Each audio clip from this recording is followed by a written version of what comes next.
अच्छा, हमारे ना 2 मीटर हैं वापडा के, मीटर 1 और मीटर 2। ठीक है। अब मीटर 1 में ना हमने एक सिलेक्शन दी हुई है, ऑटो या मैनुअल। अगर मैनुअल होगा ना तो 1 मीटर का सप्लाई आपने यहाँ से ऑन करनी है और एक की यहाँ से। ये इंडिकेशन लाइट मीटर 1 की है, मीटर 2 की है।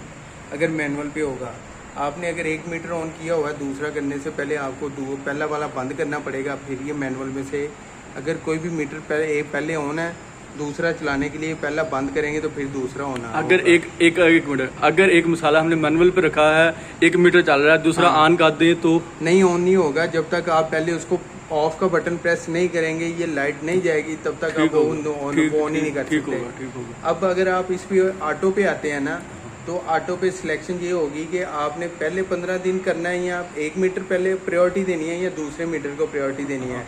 मिसाल के तौर पे अभी मैंने उसको सेट किया हुआ है कि मेरे महीने के आखिरी दिन वाला दूसरे मीटर प्रायोरिटी पे हो। हाँ। अब क्या होगा कि ये देखें, अब चल भी दूसरा मीटर ही रहा है। हाँ। अब क्या होता है कि जब मेरे पीछे से 2 फीडर हैं, जैसे ही पहला मैं दूसरा मीटर की सुबावदा जाएगी ना, हाँ। ऑटोमेटिकली वो इस पे शिफ्ट हो जाएगा पहले पे। हाँ। लेकिन जैसे ही दूसरी वापस आएगी ना, हाँ। इसकी इस तरह को सिलेक्शन होने की वजह से ये वाला मीटर दोबारा ऑन हो जाएगा। इसको पहले बंद करवाएगा, ऑटोमेटिकली इसको ऑन करवाएगा।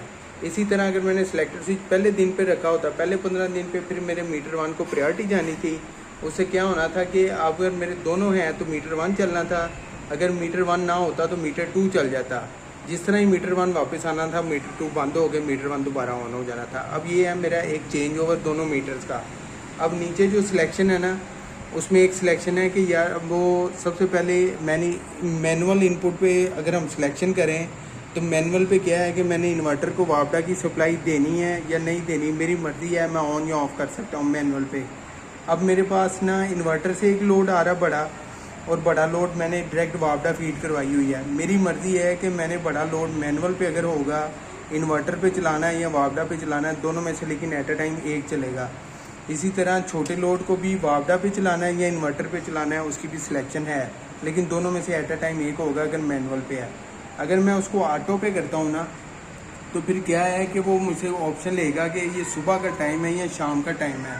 अगर मैं उसे कर देता हूँ ना कि मेरी इस टाइम सुबह है, तो ऑटोमेटिकली क्या होगा कि जो इन्वर्टर को वापडा की सप्लाई है वो जाना शुरू हो जाएगी, और मेरे दोनों लोड ना वापडा के ऊपर इन्वर्टर के ऊपर शिफ्ट हो जाएंगे। बड़ा भी और छोटा भी लोड है ना, ऑटोमेटिकली K3, K4 और K6 ऑन हो गए कि इन्वर्टर को वापडा की सप्लाई जाना शुरू हो गई। बड़े लोड को भी इन्वर्टर से सप्लाई गई, छोटे लोड को भी इन्वर्टर से सप्लाई गई। आज जिस तरह क्या है कि मैं उसको कहता हूँ कि नहीं यार ऑटो पे तो है, लेकिन अभी इस टाइम शाम है, वो क्या काम करेगा कि इन्वर्टर को वापडा भी जानी बंद हो गई, मेरे जो दोनों लोड है ना वो ऑटोमेटिकली इन्वर्टर से ख़त्म हो गए हैं।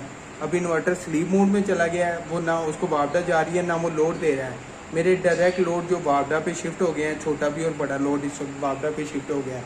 मैनुअल पे मैं खुद करूँगा, ऑटो पे क्या है कि मुझे वो सुबह और शाम की सिलेक्शन करनी पड़ेगी। सुबह और शाम की सिलेक्शन खुद करनी पड़ेगी या वो भी ऑटोमेटिक होगी? वो भी ऑटोमेटिक प्रोविजन रखी हुई है मैंने कि फॉर एग्जांपल अगर एक टाइमर में ऐड कर लेता हूँ, मेरे पास अंदर प्रोविजन है कि ऑटोमेटिकली वो उस टाइमर के थ्रू इसको सुबह शाम की सिलेक्शन जाना शुरू हो जाएगी कि 6 बजे के बाद वो शाम को सिलेक्ट कर ले, सुबह 6 बजे के बाद वो रात को वो सुबह को सिलेक्ट कर ले।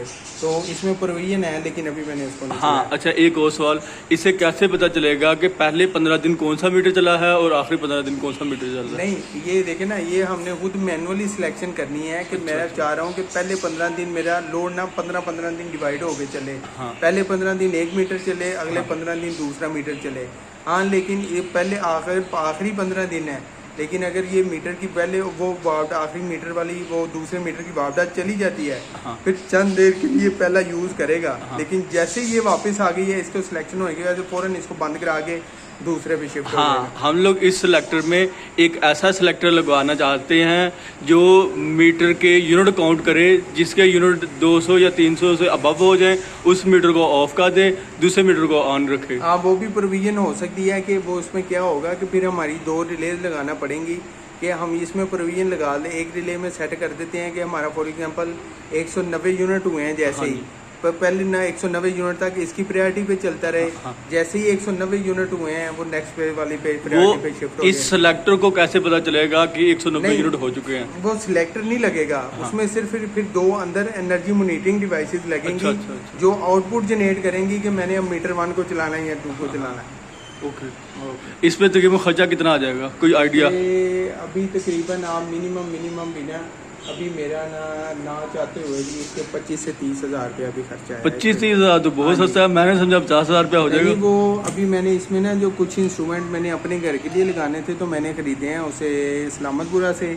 अगर आप 0 मीटर इंस्ट्रूमेंट्स वगैरह लेते हैं बिल्कुल ब्रांड न्यू तो उसकी प्राइस तो ऑटोमेटिकली आपको पता हाँ, है तकरीबन एक आइडिया हमें 50,000 रखना चाहिए। हाँ वो जाहिर है फिर तो इस पे डबल होगी, लेकिन अभी मैंने ना इसके इंस्ट्रूमेंट लिए हैं। लेकिन फिर भी कंप्लीट कोई नहीं है इसमें, ऑटो का एक टाइमर लगाना जरूरी है। हाँ ठीक हाँ, है। मुकम्मल ऑटो नहीं जी, है, जी। समी ऑटो है।